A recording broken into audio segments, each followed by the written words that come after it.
Hey, Yeah. so let me just do a quick intro. I am Paul Goldstein.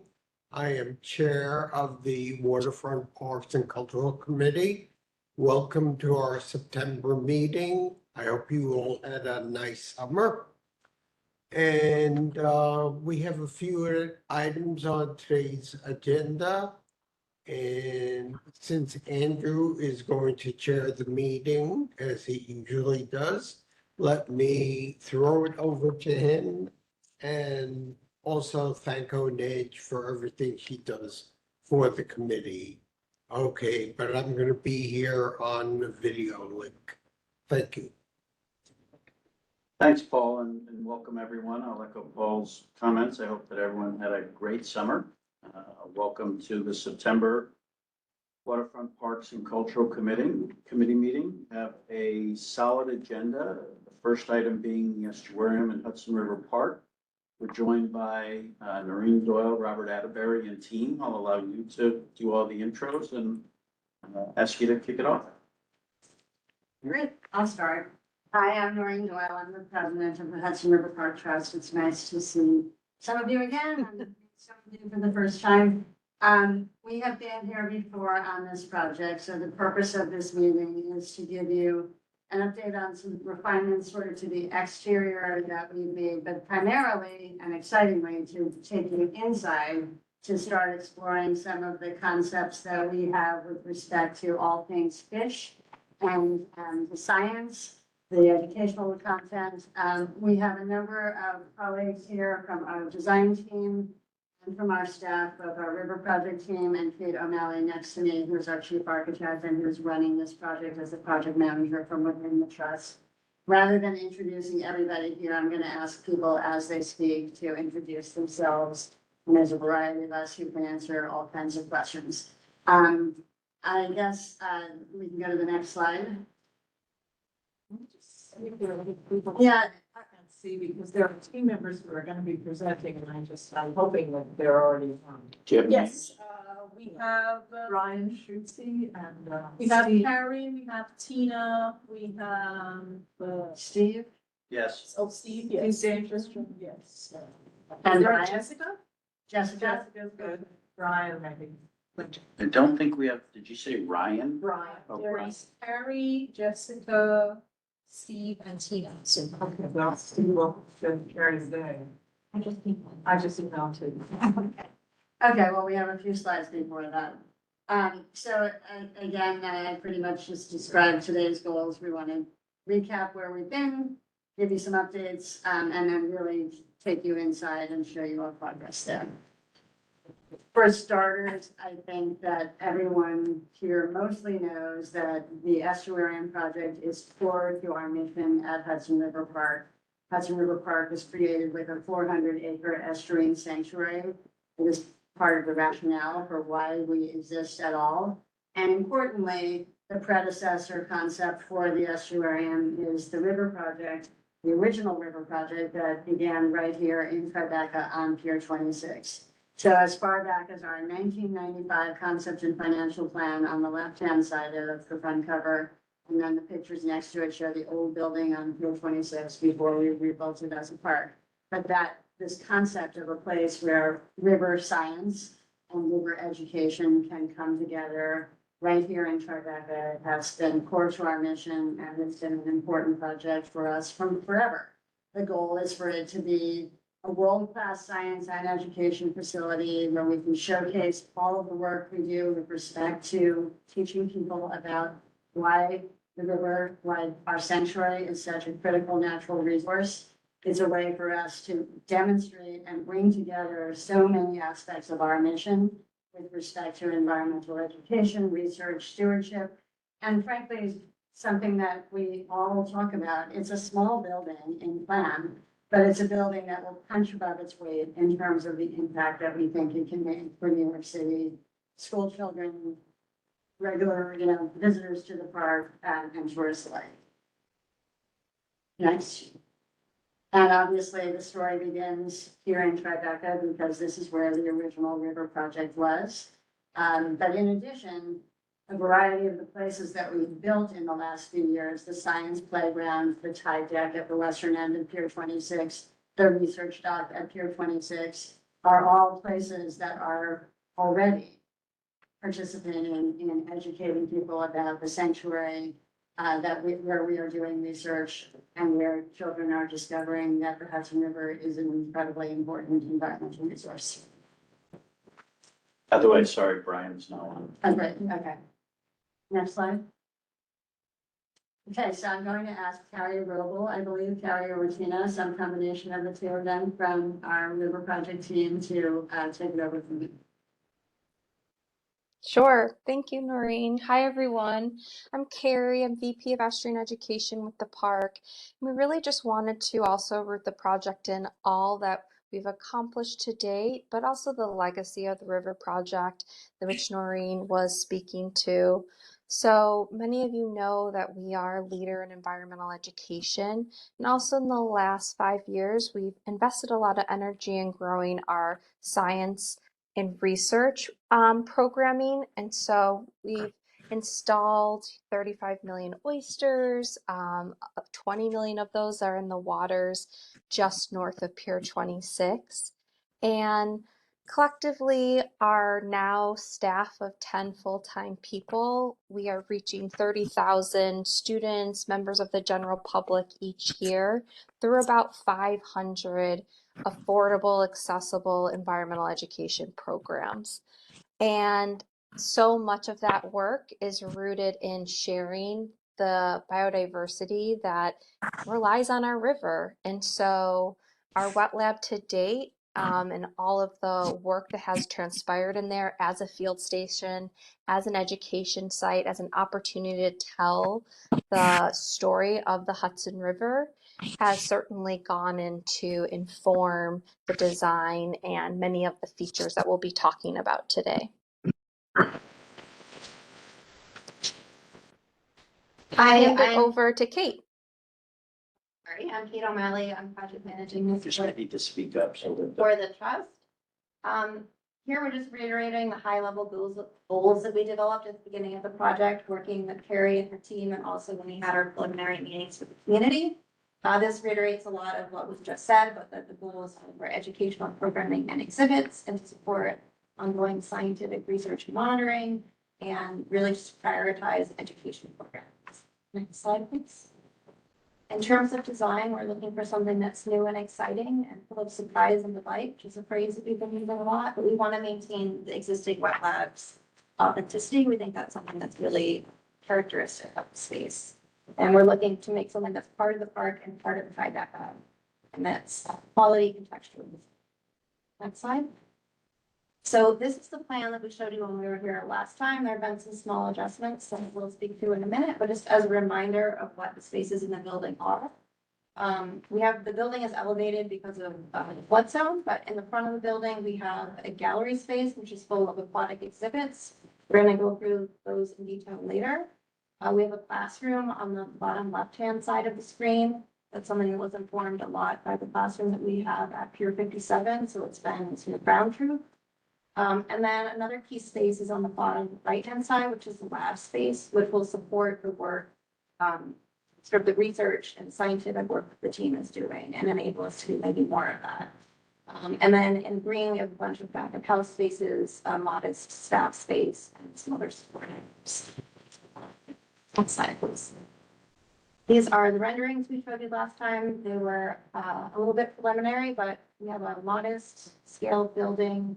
We're looking to sort of have it blend a bit into the park using natural materials, wood cladding with a characteristic green roof. We talked about it being sort of a hairy roof. We want to have a little bit of personality. And with that, we'll go to the next slide. So now for the updates on the building exterior, we have a few plan refinements. We're going to talk about the connection to the park, and we're going to go through the exterior renderings. And with that, I want to introduce Jennifer Sage of Sage and Plume Architects, who's going to talk us through the next piece. Yeah, I'm going to take you through a couple of updates, mostly plan and exterior, but really just touch base so that we can really, as Noreen said, get some time ahead to let Steve Dayfont and Brian Schutz, just as doing exhibit design, really talking about that. So that's what's really new and very exciting to all of us. But that's, Again, So- please just speak up. yes, sorry. So, this is just the plan that very similar to what Kate just showed you. And the one thing we wanted to highlight is that we added a vestibule, which was a code requirement. As we, we've been in development all this time, and part of that is that we just make sure that all our eyes are on it. So one of the things that we discovered is that we really needed to create a vestibule for climate control, really. But one of the great things that happened, and it's part of that, and working with the river team, is that we realized that it also allowed us direct entrance for the classroom usage from the park and from the playground, and just making a big entry possible for the classroom itself, so that they're not always marching through the exhibit space and public space. So that was a great thing, and also the extension of the porch and the canopy above, which you'll see more obviously in the forthcoming slides of the renderings and also in the landscape. So just a little tweak. And that's just, again, a tweak to the roof plan, which it's the mechanical space. It hasn't really changed much, but after a visit to the aquarium and Coney Island visiting, we were able to tighten up all of this to make it a little more efficient. It still has a very small presence on the exterior of the building, but we were happy to be able to make it a little more efficient. And just so you can see on the next slide. The next slide, that's just a section, which really just is letting you slice through the building. And you can see the exhibit space and the classroom beyond on the right. And up there is the mechanical space above. With tanks.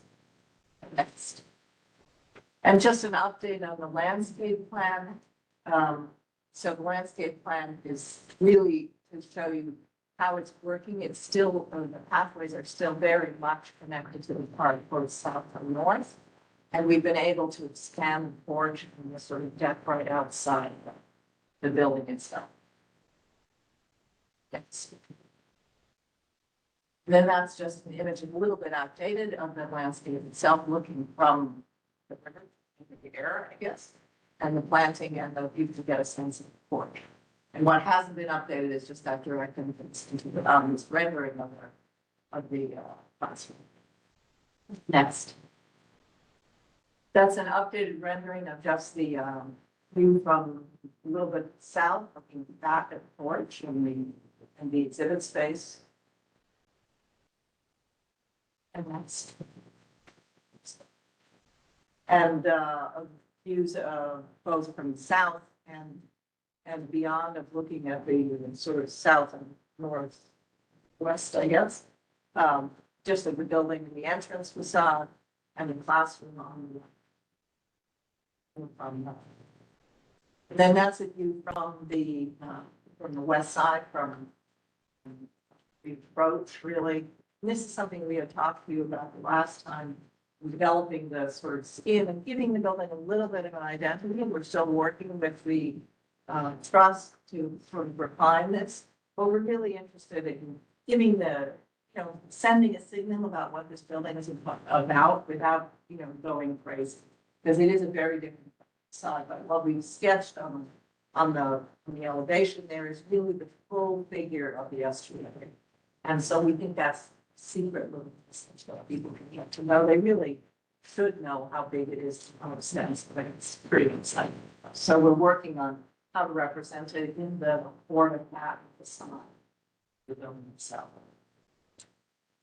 And I should also, back up one. I should also just tell you that besides the roofs all being heavily planted, we have now added, or we rendered here more clearly, the photovoltaic panels.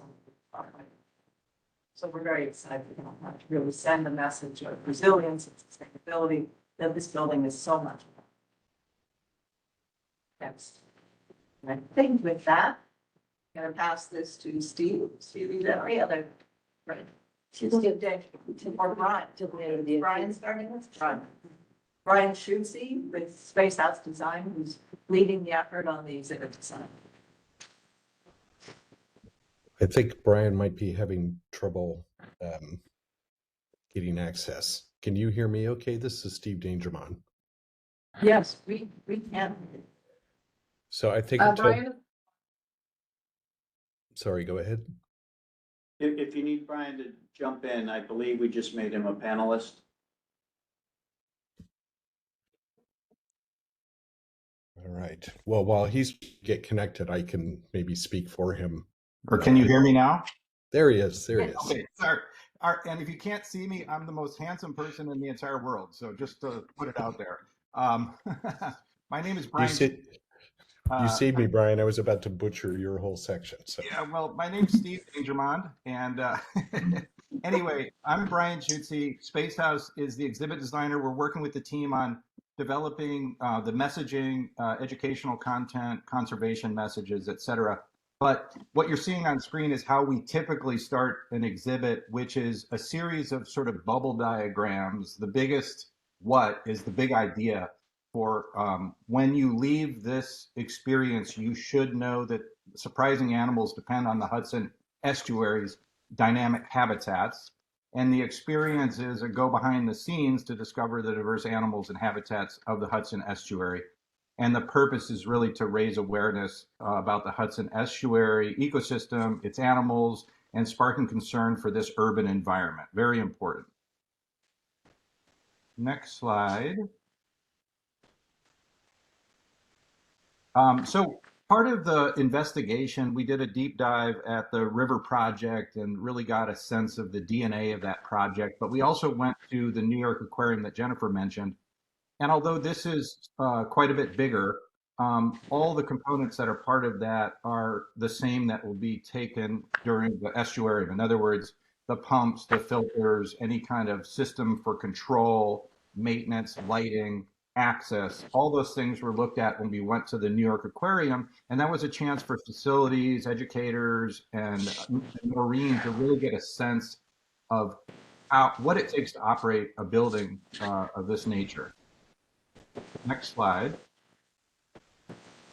So the building is really divided into these components. There's the main gallery, there is the classroom, there's restrooms, and then there's this lab, which is a functioning research lab. But there's also a lab that's for the public to kind of emulate what's happening in the lab. I think what's paramount in this design is that each of these spaces are quite flexible. So if the classroom's open when there's not classes, there's perhaps things that can happen there. And just like the gallery is usable for students in the classroom to come out and to participate as well. So the next slide, I'm going to really talk a lot more about the experience. If you look at the two distinct colors, as you enter the building, the vestibule leads you into this main gallery. And the main gallery is more immersive and poetic. It's tall. You see the tanks as soon as you enter. You are to feel as if you're in the river itself. And then in the pink area is the lab space, which is a little bit more scientific and analytical. It connects to the lab and back where actual research is taking place. I also want to mention there's a view into the classrooms, which Steve will get into a little bit later, and the restrooms, which Steve will talk about a little bit. So let's start with the vestibule. So next slide. As you walk into the vestibule, you'll see a depiction of the river that starts in Manhattan and goes all the way up to Albany. So you kind of understand that this estuary and this tidal change is quite a significant distance that takes place. There's also a window that has a number of specimens, tools, objects that are used and have been used for the River project forever. And these are just to sort of see through and get a sense of what the DNA is of this institution, how they've used these tools to access the river and to do study of that river. So this orientation is really important. You're going to learn really quickly that we're about to explore the Hudson River and learn about the work being done to keep it healthy. That's the main purpose of the vestibule. Next slide. So These are some of the 85 different animals that have been recorded to date from the river project. And most people have no clue that there's anything alive under that water. And it's quite contrary to that notion because you have this constant influx of salt water and freshwater mixing. You have migratory animals that are coming in and out of this space. You have endemics that live there their entire life. And then you also have the strata from, the salt marsh to the misting zones to different zones within the river to the benthic where you get to the very bottom. And so these are some of the highlight animals that will be on display. The other thing that's interesting is that this will always be a work in progress. So as they collect animals, they will go on display. There's no prescription as to what will be on display at any one time, which I think is very important and interesting about the estuarium. Next slide. This is one of the first big WOW exhibits, 2,500 gallons. It's pretty tall. The water that you see in this exhibit is not, in the aquarium world, there's always this measure of the water being gin clear, right? That's like the measure. But what's so unique and so important about this is that the water is simply borrowed from the river and returned. So I've been doing aquariums a long time. And when you have water like this, it's best for the animals because their eyes, their defenses, their strategies for survival are all based on that murkiness, which is what we want to imply in this first gallery room. And so when you see that type of water, it's very important to those animals and it's pretty realistic. The piles are a nod to the vernacular of what has historically been part of the fabric of Manhattan. Even if it's contemporary and there's concrete piles used, those are really great ecosystems for a lot of the animals that call the Hudson home. And we think that's a very important feature. Next slide. This is the shoreline tank, and this will create a great audio when you enter of cascading water from one higher tank, which is focusing more on the spray zone. And that would lead down to the middle tank where you have oyster balls, which are for growing oysters, which have been a big part of the Manhattan restoration project. And then the lower tank, which may have horseshoe crabs. But this system really is kind of an abstraction of the river system itself. And this and the pile tank are two large habitats that you'll see when you enter. The blue represents some of the didactic information that'll be presented as you explore the estuarium. So the next slide. I've mentioned to Noreen a number of times that, a typical aquarium this place is not. It's actually more relevant than a lot of current aquariums that depict artificial replicated habitats. This one's going to be very, very real. And the study of it should be obvious. So in this exhibit, these hero tanks are two very large tanks, and there's a light source, a flat panel EOS light behind each of them with an acrylic window on the back. So it sort of gives this sort of scientific study. If you've ever been to the Biodiversity Hall at the American Museum of Natural History, it sort of has that vibe, except this is alive. And although it's not entirely predictable, the premise of the hero tank is that the oyster toadfish and the seahorse are both star ambassadors for the estuary program. Most people don't know that seahorses live in this water, and the toadfish is just a charming, ugly, beautiful, weird animal that lives bottom. And so having these two in the hero tank, this is also viewable from that entrance vestibule. So this is a very, very unique animal habitat. Next slide shows that it's also important to be able to touch. And again, our vision is that there's a higher tank that has salt marsh plants that cascades into the touch tank. What's not shown is we'll have these floating trays that allow you to almost like snorkel and see below the water. So you can see in, but you can also touch. And the messaging here is really about gentle touch is very, very important, but it's a great chance to have a real animal encounter of a Hudson River animal. this will be quite popular. Next exhibit. So another, I think, beautiful habitat is for migratory fish. Likely it would be the Atlantic silversides, which come into the Hudson River at certain times of the year. Um, from a design standpoint, they're quite interesting because if you light them from above, they're silver, and as they swim around, that reflection off of their silver scales will dapple the floors in this kind of lava lampy sort of experience. They will swim in circles, so they'll swim circularly, and potentially we would change the dynamic of the water at times to where all the fish suddenly switch and turn swimming the other direction. There's also the potential for eels. This habitat is also seen from the vestibule as you walk in. Next slide. There's so many opportunities for hands-on learning. On the bottom left are these demonstration tables. They're different heights. These could have animals that, who knows what the collection will be, but they could be observational, potentially light touch. It's not determined. And then on the upper left image is a series of 5, 10, and 15-gallon tanks that are very flexible. Staff can bring in things that have been first, just shown, or smaller creatures, or juveniles, or separate male females, just a way to really augment the experience and show the diversity of life within. Also, in this section in the lab, it's where we're going to feature that this water really comes from the Hudson, circulates through the estuarium, and then gets returned back into the river itself. So it's a very important.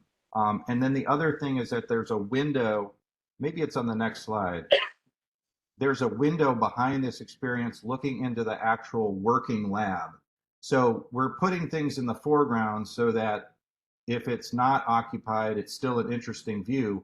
But when it is occupied, you might be able to meet the scientist that's doing research in this space. And it just further dimensionalizes the aspect of conservation and education that happens in this facility.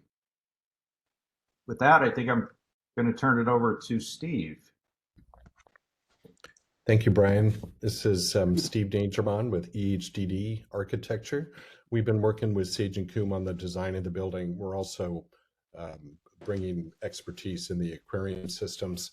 And lately, we've been focused on the kind of concept for the interiors to create a really great immersive environment for the tanks, the freestanding tanks that Brian just showed you.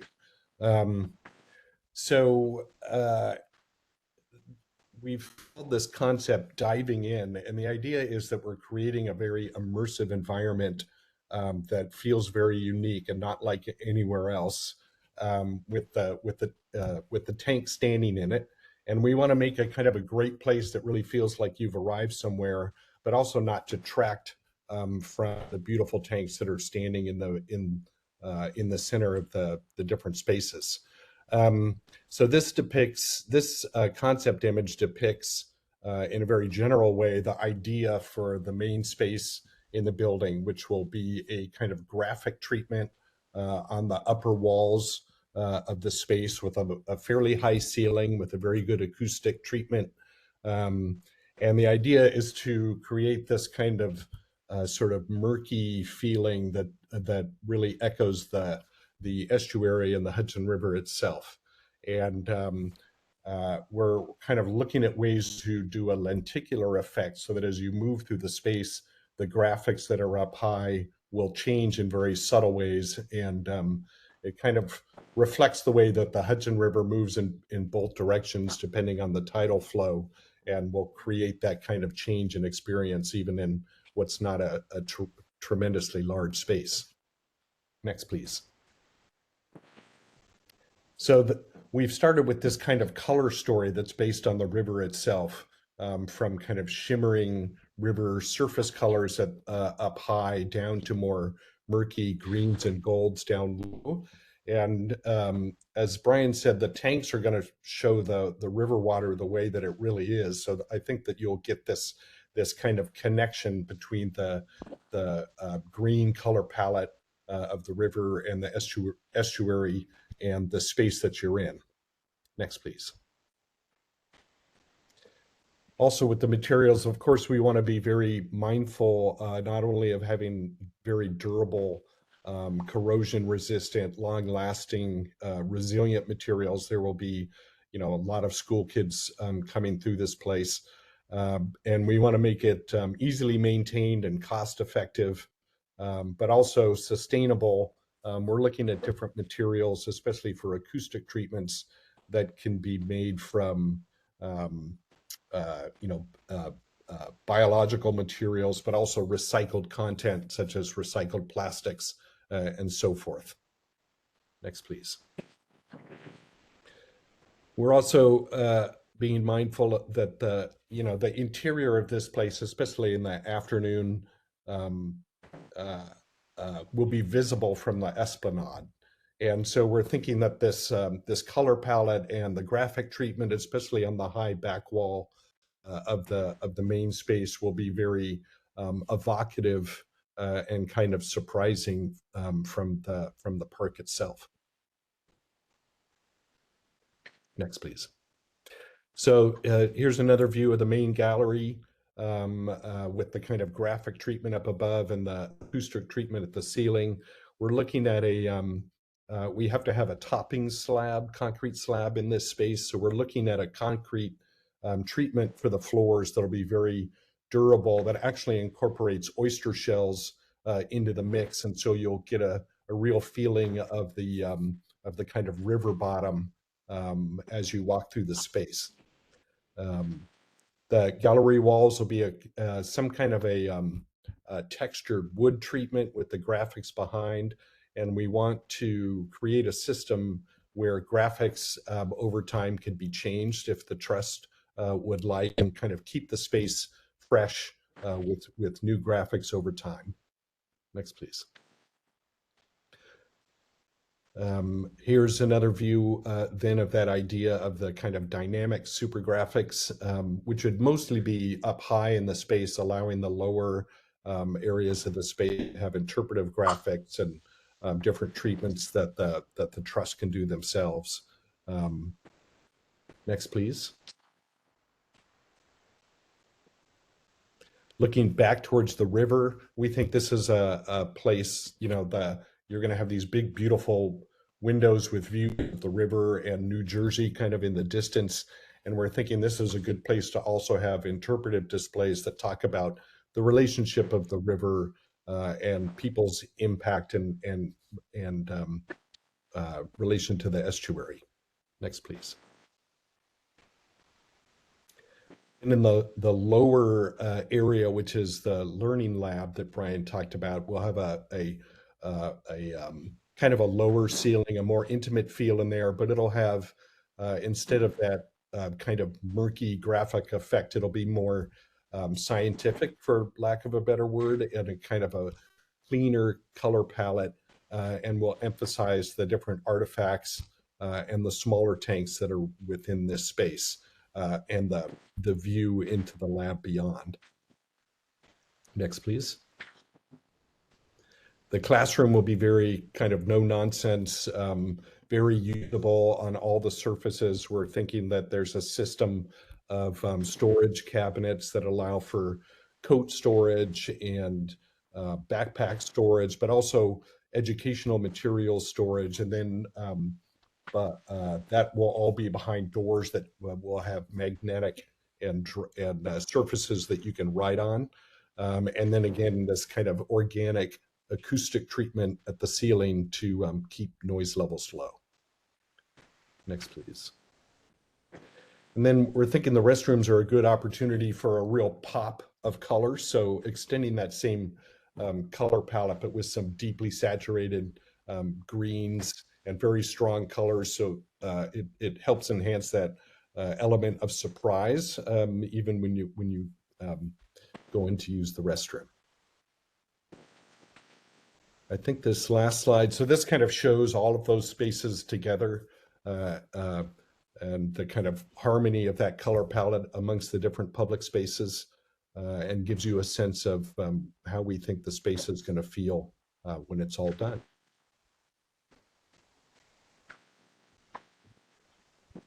Thank you. That's it? We're ready Not for that you. that's it, but. We're ready for you. Yeah, so thank you. Very detailed, very comprehensive. Obviously, this is a community asset that we're all excited about. So great to get such a detailed update. Why don't we open the floor to questions first from the committee members in the room? Alice, did you have some? Of course. Have them to no nonsense. Of the school room. Yeah, just a couple questions, just like the basics, like what's the timeline here? Just filling in the public at large on that. Sure. Sorry, did everyone on the phone hear the question? I just asked about the timing of this. So, we'll talk about where we are in design first, and then we'll talk about what we hope for a building. Think first. At the moment, we're about 6 weeks away from completing design development. So after that, we have construction documents to get through, so probably another 6 to 8 months. So we will be wrapping design sometime in spring. So the second corollary to that is that because we are planning to use river water, which we would draw from the place towards the turf field on Pier 25 that we've shown you previously, and sort of bring it into the building, that is going to need regulatory approvals. Army Corps, Department of Environmental Conservation. That was one of my questions about on the design end, was exactly that. Yeah. So that's still part of it. Can you just review what that is and has become? Yeah, and Brian, I might ask for you to actually describe briefly Or maybe there's a slide that indicates. the river water intake system and the circulation within the building. Is there a slide? No, there's a slide. We've shown it when we were here before. Basically, there is we have to be pretty far out into the river in order to have an opportunity to bring water into the building that is least likely to be fouled. So the design team identified a spot on the north side of Pier 25 in a existing sort of plant bed directly abutting the turf field at Pier 25, sort of the easternmost one of those, as generally the zone where a below grade pump system would be installed.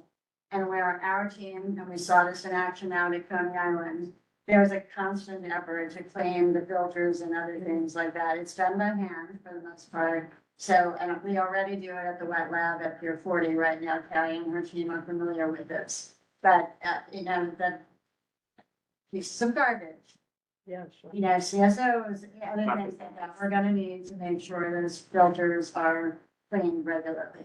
So, Brian, how am I doing, and then what do you want to add? You get an A plus. So I'll take it once it gets into the building, that pump water goes into a holding tank. From there, there's options. Number one, you could just pump raw water directly into all the habitats. And the way each of the habitats work is the water generally comes in up through the bottom, except for in the lab where we're trying to emulate a lab and we drop it into the tanks. But it comes up through the bottom, and then there's an overflow in each of the tanks, which we call a return or a skimmer. And then that water goes back in the holding tank and then gets pumped back out to the river. So that's one scenario. If, for example, it's icy cold in the winter, the 4 months that it's icy cold, and the animals are lethargic, and the decision is to keep the exhibits open, then there's an opportunity to heat that water a little bit to get the temperature a little closer to more of a fall, spring type temperature. That's another scenario. And then another scenario is, let's say there was a red algae bloom or something that was in the water, God forbid, something bad happened. The system could be shut off from the river itself, and then it would be a closed system where it would be treated and just continually loop through the building. So you have a lot of flexibility. You have a just in case and you have a best in case. And the raw river water coming in and out is obviously the desire. And then if there's any challenges, that can be augmented. I remember that being one of the most exciting parts, and a lot of people who hear that night were very enthusiastic. People are more in the know than certainly I am. And I guess one of the great things about that pier is, of course, the actual access to the water in that second, what do we call it, the field, the something? The turf, the turf. The turf, yeah. right, sorry. How is that being incorporated into this experience for everyone? Because it's sort of cordoned off now, as we all know, it's hard to get there, you can't, it's only open on certain times, I guess. Oh, the tide deck. Yeah, the tide deck, So right, sorry. This water intake system is on Pier 25, not Pier 26. Right, that's what was confusing me. So 26, Remains like that. It is, the purpose of the tide deck is not for the public to be there all the time. Our team will continue to do the tours and other things that we do. They do science there. They're actually in tide pools and other things, measuring and assessing aquatic life that's there, but it is purposely not fully in public access, and it's frankly not safe for that. yeah, it would be, I just would say that that's an incredible opportunity to do something with. It's a gorgeous space. I don't know if there's some way to make it more accessible. I think originally it probably was supposed to be, but No, it wasn't. never was? No, it was designed because it floods twice a day, and Right. it, like, the rocks get slippery, and no, it was Right. not designed for public Oh, I access. didn't realize that. I thought it had been for. That's why we have the ramps Well, over it. be that as it may, I guess the point is you have an unbelievable exterior piece to this project that is sitting in your front yard, which would be wonderful. 1,000%. So Right, yeah. that is where the sort of, we haven't figured out all the, what we call interpretation yet, but when we're using the terms like the human connection to the sanctuary, all of those pieces, including resiliency and, sustainability and things like that are opportunities for storytelling in those ways. Right, I was gonna ask that also, how are you sort of informing the world about how climate change is affecting the Hudson River and the like, and of course, you're 2 feet away from Exactly. the reality of what Exactly. that's all gonna look like. And I wanted to ask about that as well, is how these Battery Park City Authority plans are, you're fully aware of every single thing they're doing and how this will affect what you're doing Let's here. do a separate topic. Yeah, that- we okay, have I agree. that. Okay, I just wanna make We sure- know about that, Okay. but separate topic. Because we had a big meeting last Oh, night where we okay. saw all their plans, Okay, which were new for most of us Okay. in the room. So it was quite impactful as to what was going on just south of you, particularly with this new pump station building, the complete new circulation with bikes and pedestrians. I think this is a 10-foot corridor now for people to walk along as you move towards Chamber Street and making a right along the. we are still coordinating with them directly, and we have not issued any permits yet, but we're still very much talking to them about all interface. Yeah, good, because that was really, okay, anyway, that apart. Can you talk a little bit about the materials that are being used on the exterior? I don't remember, I know you had done that, but. It's really, it's a wood, we're calling it a board mat, and it's a bin with it's a traditional maritime planning or, shoreline building. We did, Some kind of a marine wood, is that what? yeah, yeah, no problem with that. We have managed to discover that there is this, we're always in search of materials that have been salvaged, but in projects and recyclable, because we're all very serious about that. And we recently discovered that there are somebody who's brought all the tiles taken out of the old former Tappan Zee Bridge. And he's refurbishing them and milling. And so it's quite amazing. And we've got some samples and it's very beautiful. So that's what our hope is. Very It seems, we've talked to him, seems like there's a pathway ahead, but we're still working. No decisions yet, but basically you get from that example, that's the goal, that we're trying to have something that obviously will endure. But that is also, from the get-go, an important part of this has been about. That's pretty exciting, that sounds I incredible. mean, it's a great Right. story, but so we're cautiously optimistic that we can make this work. And then we're still refining what the texture is. We want it to feel natural. We want it to catch the sun. We want it to be a raised building without being shadowed. So. I don't know if I can, a couple more, I don't want to find this. Take a couple Question. more. Okay, thanks. It seems like we'll go here. Some of the exterior, we went pretty quickly through that. The mechanical on the top, I sort of saw it as a white block, but it came and went rather quickly. How And there high is it? there And is- what is that made out of? It's clad, some of it is open air, so we're trying to shield it a little bit with a. Can you bring up that, one of those drawings, whatever that could be? Just one of the exterior that shows that. I just was curious about that piece because, well, we will see it. We will see it across the street, of course. Yes. And from north, south, east to west. That green roof, then you won't see the. You don't have to defend it. I'm just giving facts here. Yeah, That's all. that's fine. There it is. So what we're looking at there, that it looks like glazing, the first, That's really just a screen wall to enclose the mechanical room. so that is the mechanical room. Yeah. That's coming up about how many feet above that roof line? I want to say 8, I don't have it in my. Geez. Do you want to go to the slide before that too? Sorry.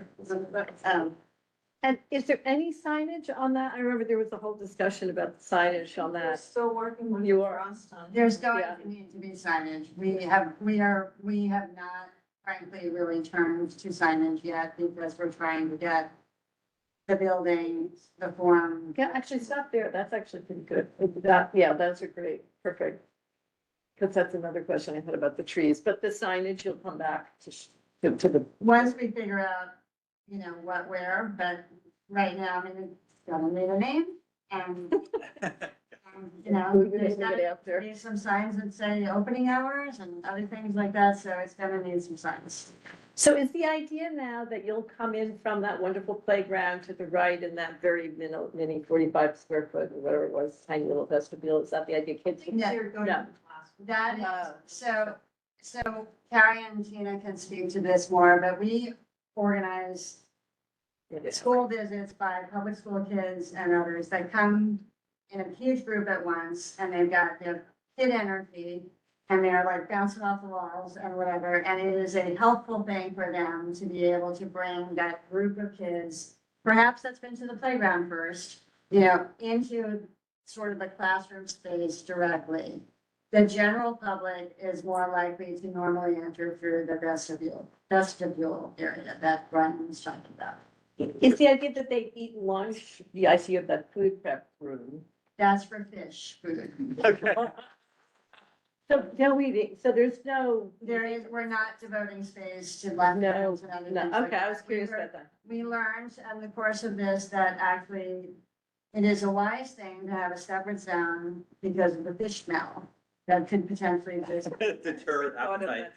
So that actually answers the other question. So there is no other use for this building, like nighttime use, it's gonna get rented out, but for the next spot, mitzvah, that's fish themed or something. No, there was discussion early on. Some of you asked about this early on. Let them eat them. You know, some of you asked early on about, could we do a second floor? Maybe it's an opportunity for events, but, you know, in early presentations, for cost reasons, we did not go that direction. This roof is not accessible. You know, Alice, I'm not going to promise that there will never be a cocktail party or something in the space, but no, it is not being designed with a kitchen that helps caterers or anything else like that. It would be a one-off kind of experience if that ever were to happen. That's an important piece of information, I think, for the public to hear, because I think there is concern, you've heard it before, at City Winery, where it's being taken over a lot, it seems, for private events, and then this comes up more than once, so it just. Yeah, they're be two aware. different things. We are operating a space, that one is a tenanted space Right. that operates under lease. They're two different spaces. Okay, I think it's my last question. Oh, sorry, go ahead. We do have night programming, so one of the things we've actually done in our programming over the past kind of 2 years, is expand our adult education, our adult engagement programming, so we have a lot of field trips, we have a lot of youth programs. Science So we After do, Dark. we have a program in a series called Science After Dark, where we have speaker sponsored, and then we have things, you can come and try our field trips. As an adult, you can actually do the same experiment as a Did you kid say a do. beer sponsor? We have a beer sponsor, you get a ticket, you get a beer, and then you can come and try our field trip. It's not an open bar, you get, like, with your Yes. ticket, you get it in here. And we have scientists who come and do lectures, who talk about their trials and the research that's happening in the park, and it's a way to get adults who may Like not date have night. gotten that. Literally, we have date nights for people who want to do science. Who like, it's cool, it's a way to get the folks, we didn't get that environmental education as part of their primary school education, and the way that kids may get it today, in and involved and invested in the health and engagement of the river. It's a way for us to expand the folks that we reach. So I actually, didn't do the date night version of it, but I went to some of the ones that I did this year, and it's like, it's young people that actually are choosing to prioritize science learning after work. And it's a great.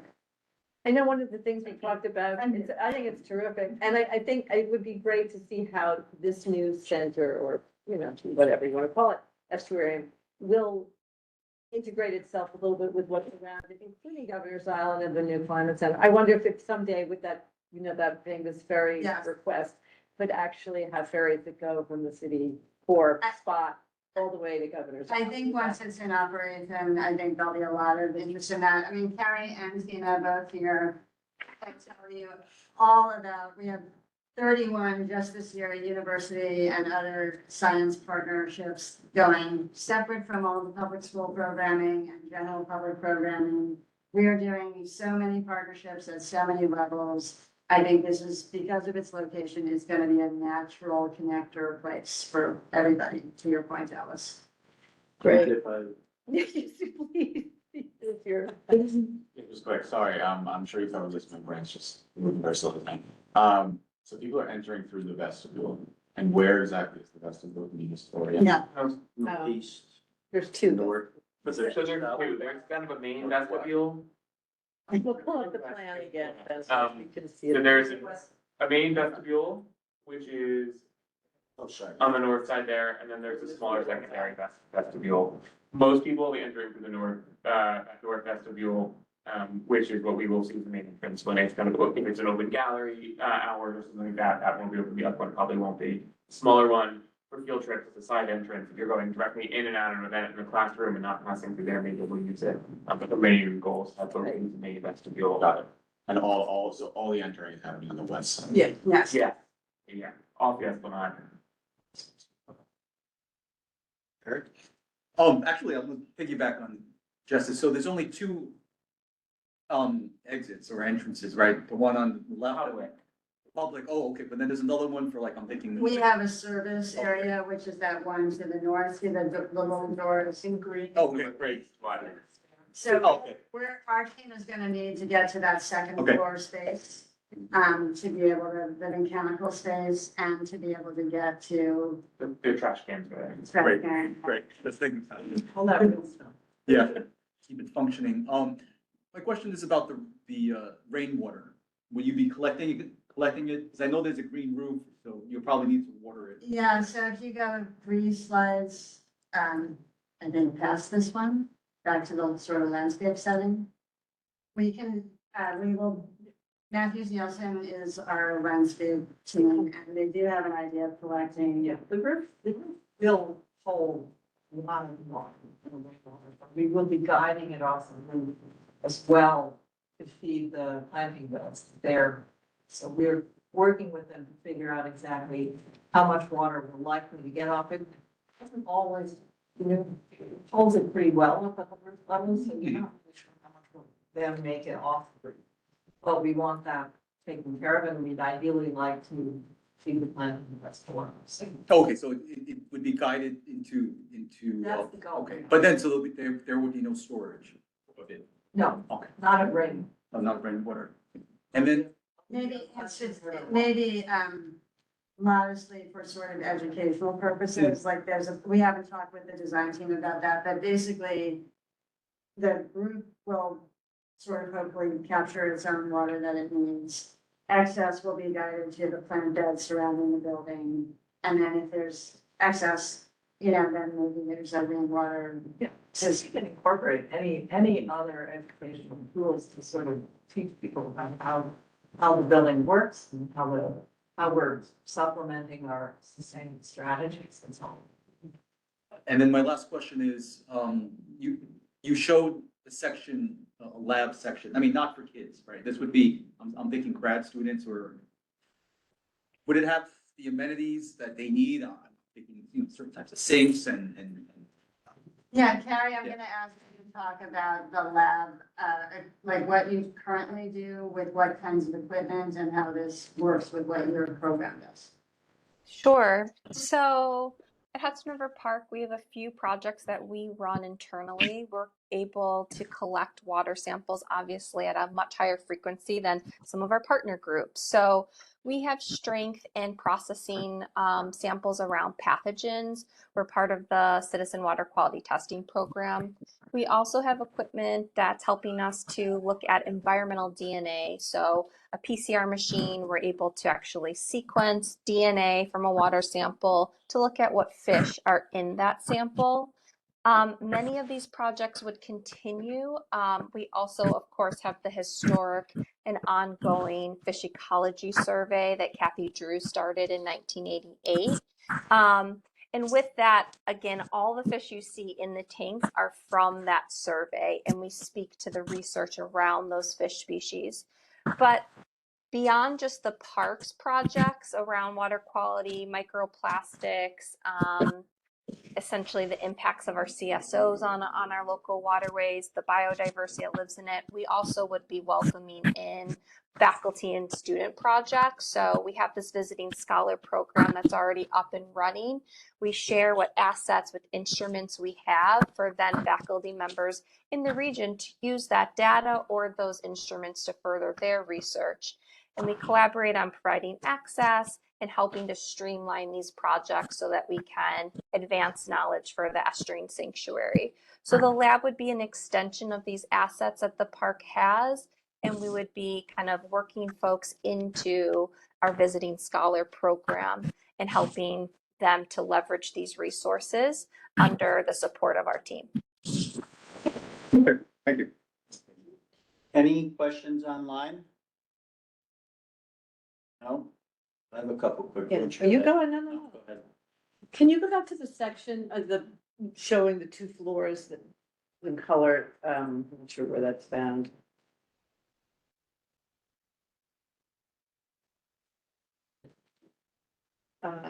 Yeah, I think it's right before that, there, yeah.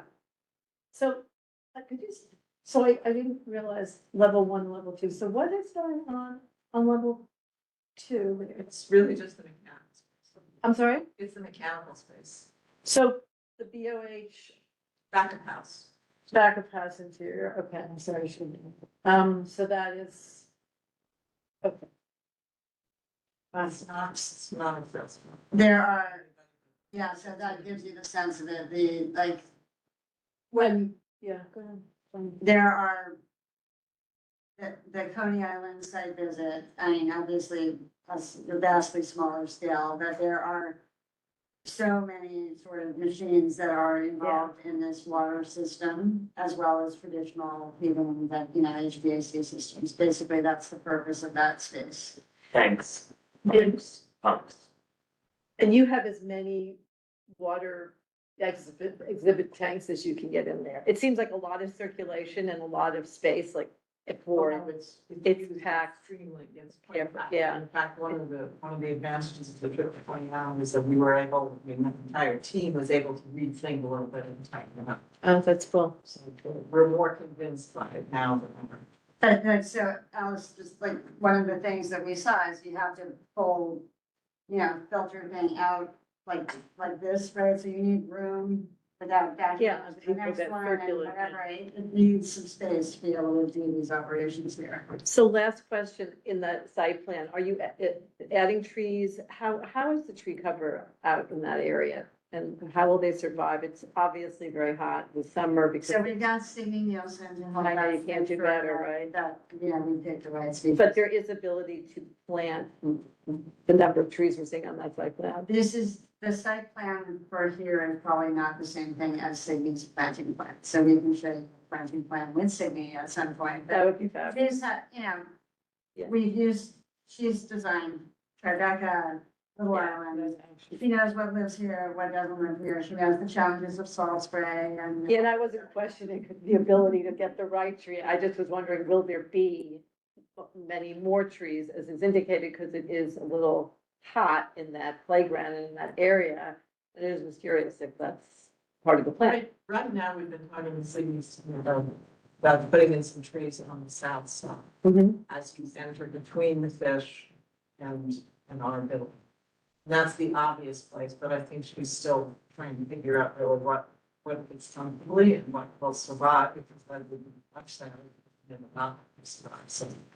Very exciting. And that's also partly the porch, which is partially covered, right? So that exterior extent porch now will be a nice place for people, even if the building's closed, I think, to be able Yeah. to enjoy part of Hudson River Park. Right. Well, I'm just gonna leave with saying thank you. It's terrific. I really hope that you meet with the authorities sooner than later on what I've just described in terms of this. I mean, circulation for everyone, including trucks, cars, all of that. That really was unclear to me last night. So I immediately thought of you. So I'm glad to see you all tonight. Anyway, thanks very much. And of course, Just two, I guess, quick questions. Do we have a sense of capacity within the building? I don't know in terms of like Department of Buildings area, but Carrie and Tina can talk about the size of their classrooms and kids and sort of, you know, how we would imagine that experience of groups of kids coming all at once rather than regular weekends. Tina or Carrie? And if there's not an easy answer, that's I'll fine. let Tina take it if she's still on. Sounds She good. needs to unmute. Okay, Clark. I'm happy to start us off. Yeah, so the classroom space at 57 has been really informative, along with our gallery there and Discovery Tank. We're hosting events there. We can have 75 people in that classroom in rows and seated, around 100, a little bit above, and just our classroom standing. With the gallery space, we're able to, there's a lot on the ground, but we're able to host another around 70 folks there.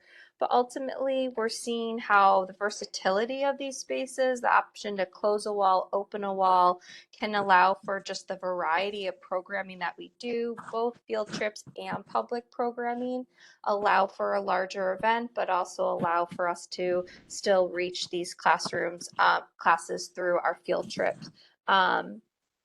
So Sorry we've about that. looked My very mic. closely at the classroom. Oh, great, Tina. Feel Yeah. free to add on. But basically it's 30 students at a time. Sometimes classes go up to 33.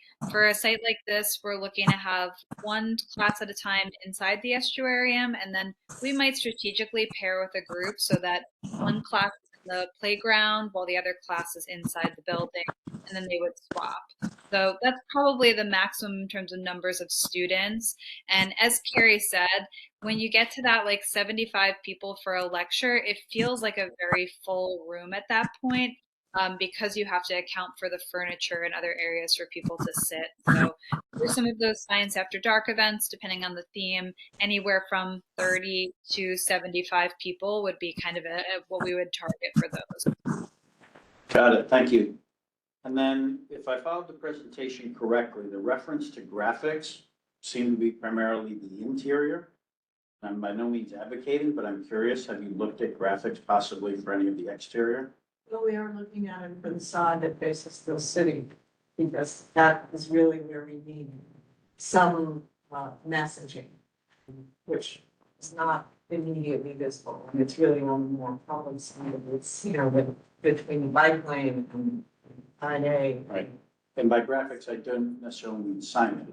Right, no, we feel the same way, and that's where we're looking at the Hudson Department team at representing the estuarian, Got the estuarian itself, the full breadth of it, because that's the kind of thing that is inobvious to everybody. Sure. Although there'll be plenty of information inside the building, a little secret message on the outside of the building seems like an opportunity. Right. To cause people to say, what is that? And then, it goes on from there. So there's really tremendous potential.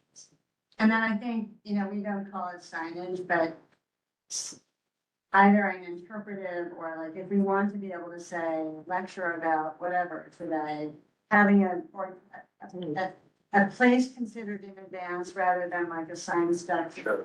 Yeah. is a goal. Yeah, got it. Okay, any other questions? I would just say the sturgeon is a good sign already. people. Yeah. So if not, just a huge thanks to the entire team that presented tonight. Very informative, very exciting. Thank you all for that. Thank you, everyone. So Thank you. moving on to our second topic, and of course you're welcome to stay, but I know you perhaps want to. I'm sorry. No, I'm sorry. I'll have dinner. Bye, everyone. Care. Bye, thank you. Bye-bye, thank you.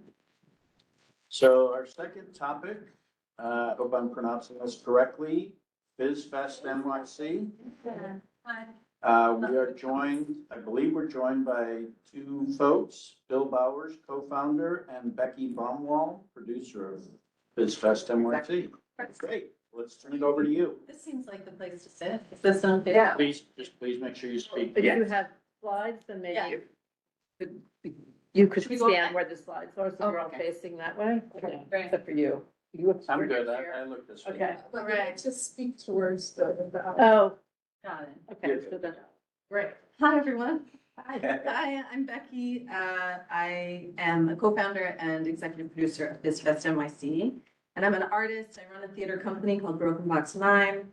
Right now we're based in Brooklyn because that's my home address. And we're an itinerant company like so many hundreds of companies in New York. So we move around the city and perform in various places and work extensively in the public schools. And now we started a festival 3 years ago with the help of Bill and other folks. Yes, I'm Bill Bowers, and I am an actor and mime, and I know this neighborhood very well because I've taught for many years at the Stella Adler School, which, if you don't know, is just very close to here on 65 Broadway.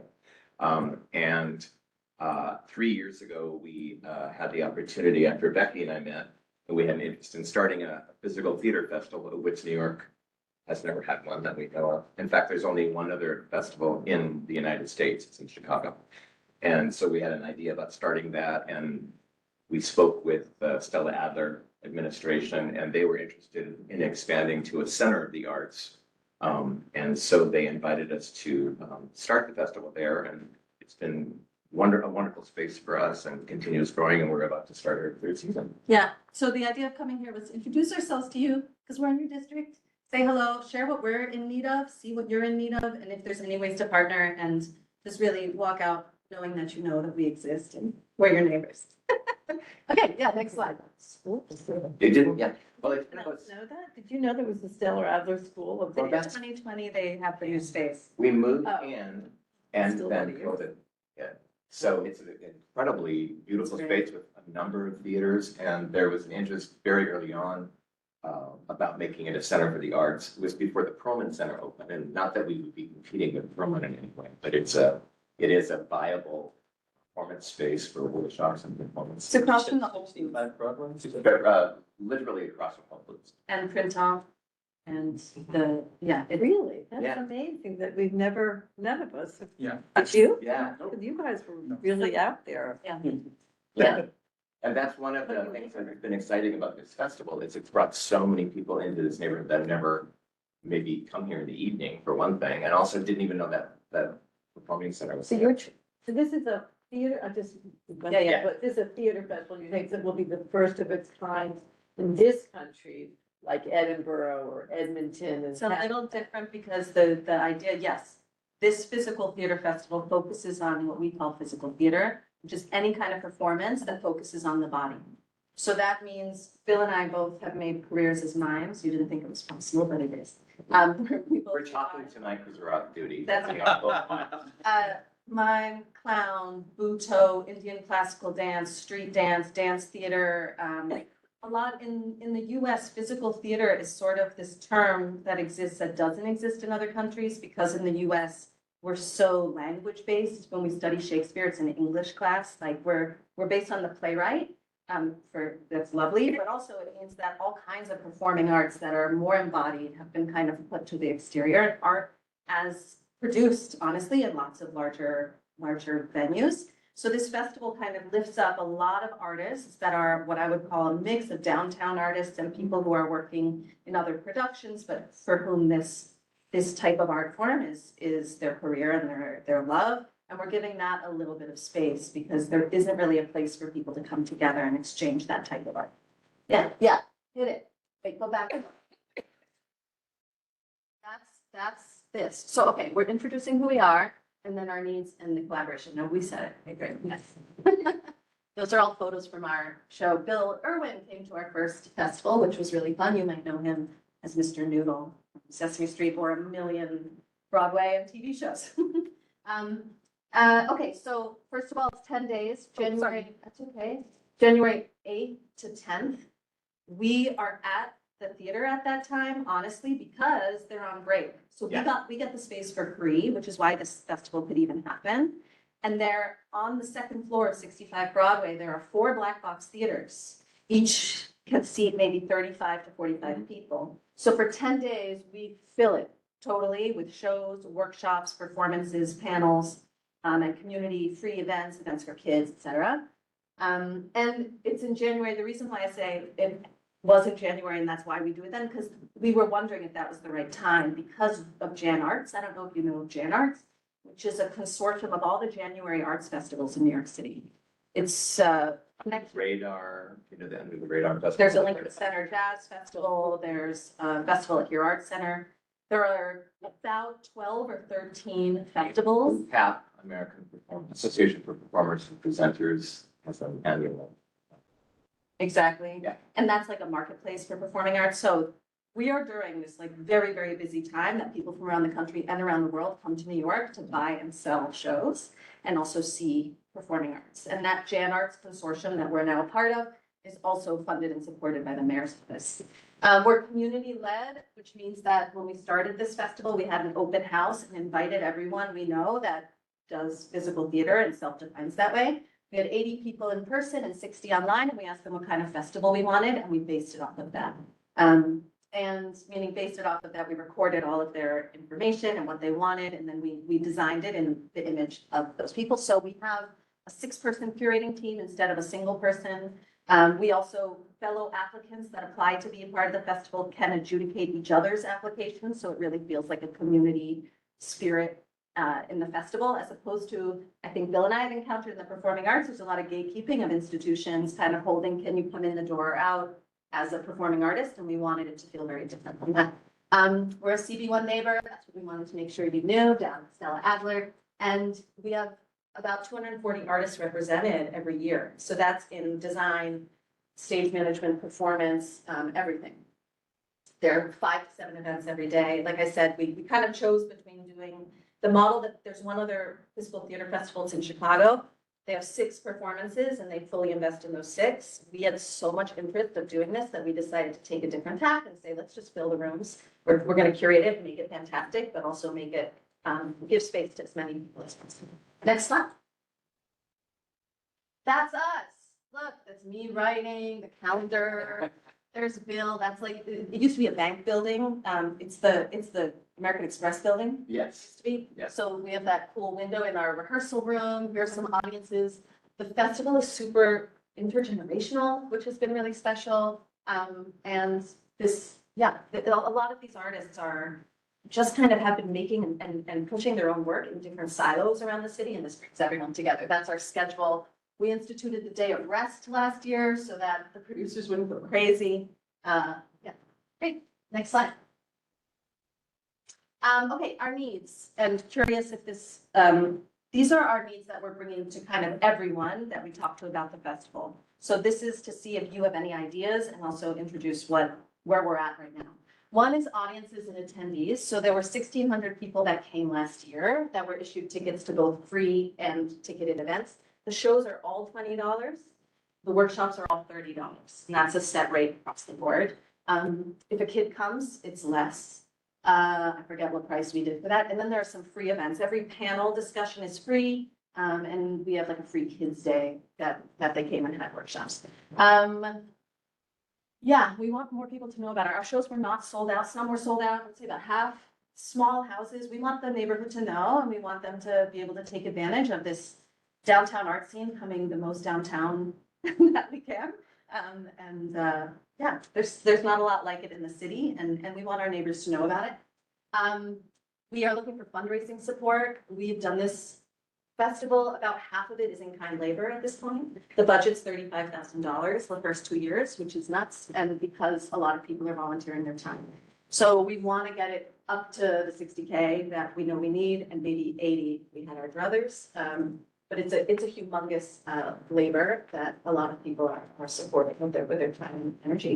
And also corporate sponsorships. Broken Box, for example, my company is a Bloomberg partner, charitable giving partner. We're like looking for other folks who might be able to be a charitable giving partner or donate and want to support a super local arts festival. And then food and drink donations. We had Schilling donate the first year. You know, Schilling, they're down the street. They're like a very nice Austrian place. They donated for our open house. And we have like various wine and beer donors because people eat and they get concessions and everything. So if there are any partners that would like to have the 1,600 people or 2,000 people know about their work by donating some food or beer or whatever, we would love to. And there's one more need that came up after we heard about signage. We can't, the 65 Broadway won't let us put signage in the window for the festival. So I don't know if you have any ideas, but it's very we have it's a policy of Broken Boxes that there's always a visual story online. I don't know if you know about this for people, especially who are neurodiverse, who like to see how they're going to arrive to the theater. So when you go to the website, you can see pictures of how you're going to walk from the subway into the building, up the elevator with directions, etc. But it's very hard. I mean, it's like you said, you don't walk down the street and know that Stella Adler Center for the Arts is there. It's on the second floor of this old building. So if you have any ideas of how to put signage on the street or who to talk to about that, I think that would be super helpful for the festival. What, did they explain why not? Policy of the building. I would have to ask Stella Adler. Not even a sign is by the elevator. They wouldn't let. They said no signs, nothing. So Stella, There's a lot on the sidewalk, like right Is it outside. landmarks? Signs, no signs are around. no, next question. But That's one thing we think about, but is there a way? Which maybe that's a conversation with Stella Adler, not you, I'm not sure. Yeah. But it came to mind too. Yeah, I know it's, yes. Yeah. Next slide is I'm sorry, Yeah, yeah. but Stella Adler has a sign. Mine had, no, there is no signage indicating where the Stella Adler is, regardless of who's Exactly. in that. Yeah. Oh. Is it a landmark building? Asked my colleague here. I would imagine, Yes. with that window. Yeah. I'm thinking like, so that's us, that's some of the programming curation team. Bill, you weren't there that night, you were performing somewhere. And those are some of the theater companies and collaborators. And that's kind of where we want to leave it. Next slide, the last one is just to thank you and give you our contact. If you have ideas of to fulfill any of our needs or how we can support the community here, we are all ears. So what type of volunteer roles are there for the event? Good question. Yeah, well, certainly in front of the house, like greeters at the elevators for the, and certain tech. Yeah. Technical help for like loading in, loading out shows. Last year, there was a partnership with Pace University. They had a producing cohort. They were seniors who were going into arts production. And we had about 10 of their students help us with these volunteers. So that's where I was going with this, possible volunteer opportunities, certainly at the college level, but I'm wondering some of the high schools. Yeah. Yeah. And if you want tech support at some of the high schools, LaGuardia maybe, or Yes. I don't know if you've tapped into that at all. That's a great idea. You know, get some kind of credits for community service. Right. Right. It's like to go flyers to like send calling for volunteers. Yeah. Exciting. Nice. You should also, I mean, I think it's terrific that you came to the board. I mean, I'm glad this committee worked. It's a cultural aspect that. Yeah. So I don't know, I think we could do this when when the newsletter starts up again, the community board newsletter. They could send in their. Even without the newsletter, if there is an event coming up, you can send us the flyer, the information, Right. and do disseminate it to our. That's probably, yeah. We could probably get into the hands of the electeds who perhaps would distribute it to their constituents. That they are on our event Yeah. as well. That's fantastic, yeah. You ever use the local journals? Like one of them was here tonight, Pam Frederick from the Tribeca Citizen. Do you? We hired a press rep, but I think, I'm not sure who his list is. Well, we have very good relationship I think, with most of the local paper, well, we're not going to do, but with the local papers, and I think that that would be an obvious thing, because that's actually how I ever find out about anything in PAC, or then once you get things listed, to ask people to join up to get your mailings. I mean, these are obvious points, but I, not knowing about you and having lived here my whole adult life, which is a long time, Yeah. strikes me as extraordinary, yeah. And I think some of it, This is your fourth year? this is their third, and I think some of it is But even in great. school, that I never heard of, yeah. Some of it is like, we do have a publicist that helps us get the word out, but we have these first 2 seasons, I would say we've been focusing on getting artists in, like, who are in theater and dance and movement communities. So now we're like, that's really what we're here to do, is like, this neighborhood, how can we spread the word It's a, about yeah, what's going on here? I think it's a side effect of how a lot of theater is made in New York. There, like I was saying, there are over 500 theater companies in New York. So many of us rent a space. Yeah. And we pull people to that space for that event, and then we rent another space, and there isn't a real sense of place, Yeah. which is why we're here. We want to kind of shift that and not be a renter that's here, come see us, but have no connection to the people or businesses in our community. That's terrific, really. Did you ever do like street performances and you have? We're not, we would need a separate, we would need a separate license to do that through BizFest, but there are a lot of people who identify as a physical theater artist who are buskers and who do that. I mean, I was curious about the Seaport, about doing something there. Oh, Yeah. that's a great idea. Right. Performer, that's like your best. To pull people best in. You research. should definitely talk to the Seaport. We could certainly offer you that connection. That would be great. Yeah. That's about Even if they can conform, they can still attend. Various sandwiches. Well, one of them attend some of these events where they can promote, even if they can't perform. Yeah.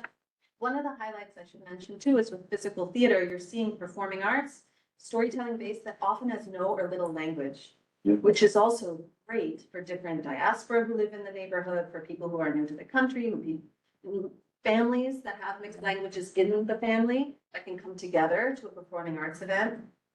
So I think that. Do you have interest, sorry, do you have interest to go to other venues, or you only want it in the, like, if the, I don't know, any one of these museums, the PAC or the Flea, or one of the dance centers asks you to come, that would be okay too? Or you prefer to have? Yes, the reason why self-identified? we're there is because it's free. Yeah. If they charged us, it would probably be about $15,000 for the space for those 10 days. That's kind of generous. That's conservative.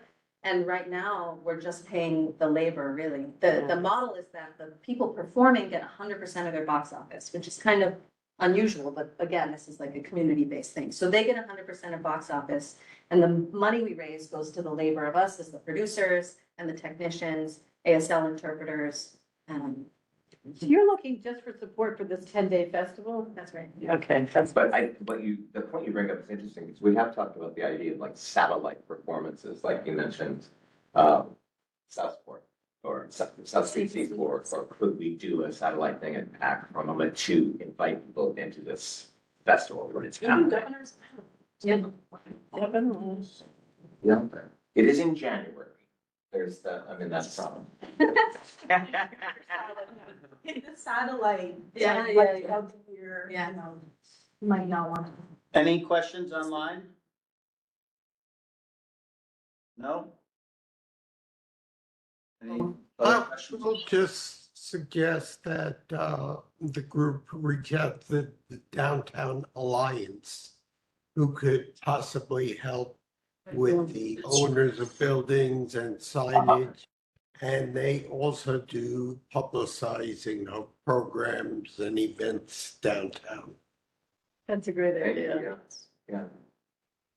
And so our board chair, Tammy Meltzer, is, knows that all of these people, not we all do, but I mean, she could help you make that connection to Jessica Lappin at the Alliance that Right. suggesting. Anyway, Well, and this year. for you to follow up. Thank you. Yeah, this year will be January, so we'll invite you all to come anyway in January. Great. Pick a couple shows you want to see for free. Yes. And then also, I think once you see it, we may also be able to talk about the next year, once you kind of get a sense of what we've built, and if you come by, then we can keep thinking about, because we want this to happen in That's great, really. Yeah, thank you. So just to the extent you're using that presentation, unless my eyes were playing tricks on me, it looks like we have January 8th to 10th.